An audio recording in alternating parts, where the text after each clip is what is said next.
বন্ধুরা দেখো দেখো আমি এই মিটটিকে একটি ফয়েল পেপারে কেটে সুন্দর করে পেঁচিয়ে নেব। পেঁচিয়ে নিয়ে আমি ওখানে আগুন ধরিয়ে দিচ্ছি, তোমরা দেখেছো, এবং ভিতরে কিছু রসুন এবং পাতা আমি লাগিয়ে এটাকে বেঁধে দিলাম। দেখো এখন আমি একটা সুন্দর ফয়েল পেপারে এটাকে মুড়িয়ে নিলাম।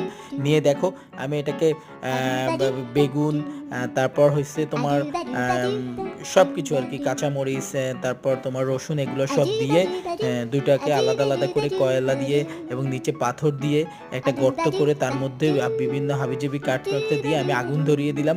দেখো এখন এটা খুব সুন্দর করে এটা হচ্ছে, এবং এই বেগুনটা পেঁয়াজটা এটা কিন্তু তোমার আমি সিদ্ধ করে নিলাম। এখন কেটে কেটে নিচ্ছি, সবগুলো পিস পিস করে নিচ্ছি, এবং যত প্রকার মশলা আছে সব কিন্তু আমি এখানে রেখেছি।